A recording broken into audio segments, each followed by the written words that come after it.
আসসালামু আলাইকুম ওয়া রাহমাতুল্লাহ।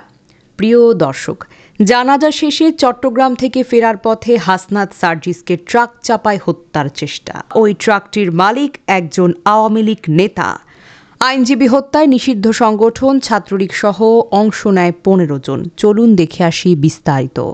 বৈষম্য বিরোধী ছাত্র আন্দোলনের অন্যতম দুই সমন্বয়ক হাসনাত আবদুল্লাহ এবং সার্জিস আলমকে ট্রাক চাপা দিয়ে হত্যার চেষ্টা করা হয়েছে।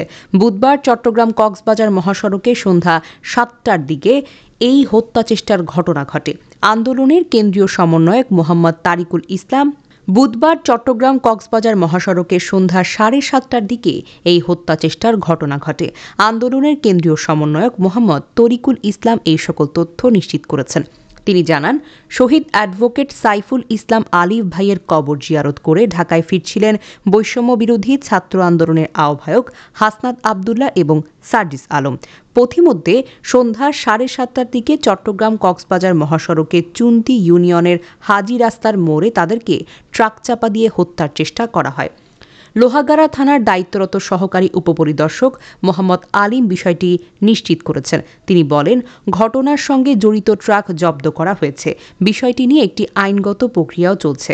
হাসনাত এবং সার্জিসকে চাপা দেওয়া ওই ট্রাকটির মালিক একজন আওয়ামী লীগ নেতা। ওই খুনি হাসিনার পতনের পর থেকে পলাতক রয়েছে।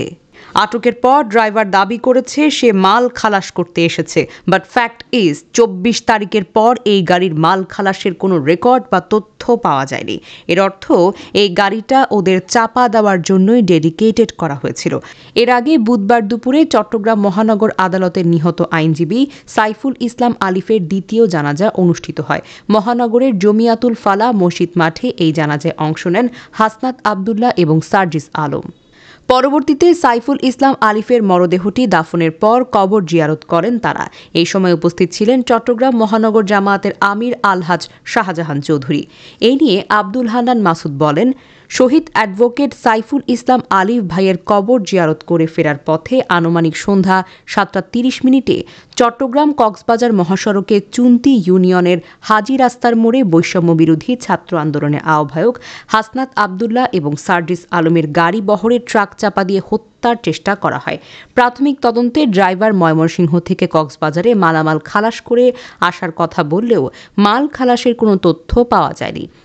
অতীতে ভারতীয় কর্তৃক বাংলাদেশের শীর্ষস্থানীয় অনেক ব্যক্তিকে হত্যা করার নজিরও কিন্তু রয়েছে। ফেসবুকের একজন অনলাইন অ্যাক্টিভিস্ট তাহমিদ ইসলাম বলেন, বাংলাদেশে ভারত বিরোধী বা বাংলাদেশের জন্য উপকারী এমন পাবলিক ফিগারদের ট্রাক চাপা দিয়ে হত্যার চেষ্টা নতুন কিছু না।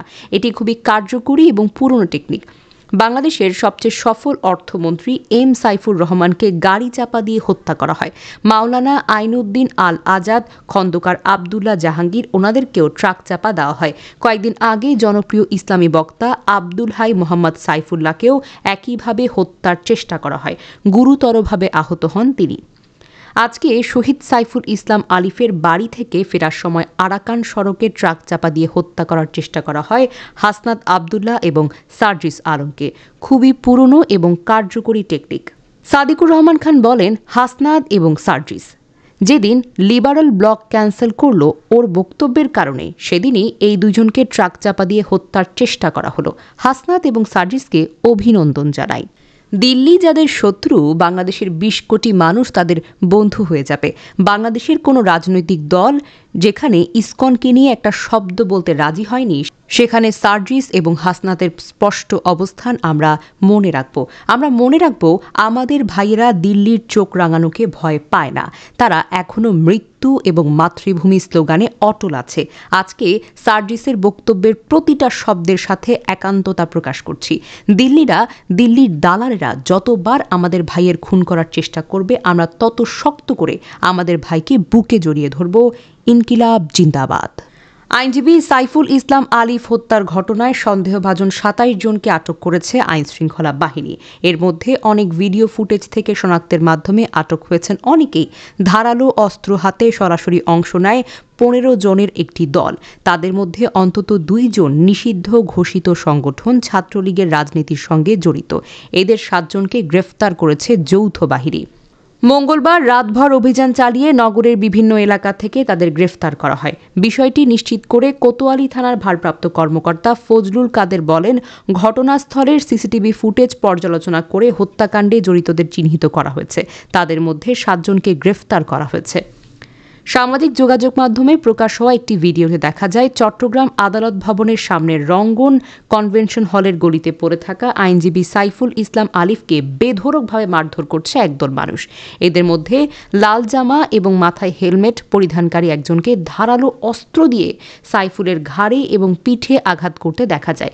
নিথর পড়ে থাকা দেহ কয়েকজন ভারী অস্ত্র দিয়ে আঘাত করে। ভিডিও এবং ছবিগুলোকে বিশ্লেষণ করে হত্যার সঙ্গে জড়িত 7 জনের পরিচয় বের করেছে দেশের বিশেষ একটি গোয়েন্দা সংস্থা।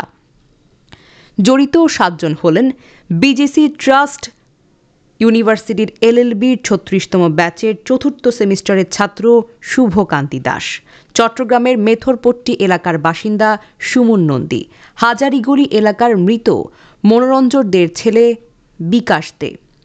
জড়িত 7 জন হলেন বিজিসি ট্রাস্ট ইউনিভার্সিটির এলএলবির 36তম ব্যাচের 4th সেমিস্টারের ছাত্র শুভকান্তি দাস, চট্টগ্রামের মেথরপট্টি এলাকার বাসিন্দা সুমন নন্দী, হাজারিগলি এলাকার মৃত মনোরঞ্জন দের ছেলে বিকাশ দে, কোতোয়ালির জলসা মার্কেট এলাকার মৃত সুধীর চক্রবর্তীর ছেলে নারায়ণ চক্রবর্তী, বন্দরের নিমতলা এলাকার মানিক দের ছেলে মন্টু দে।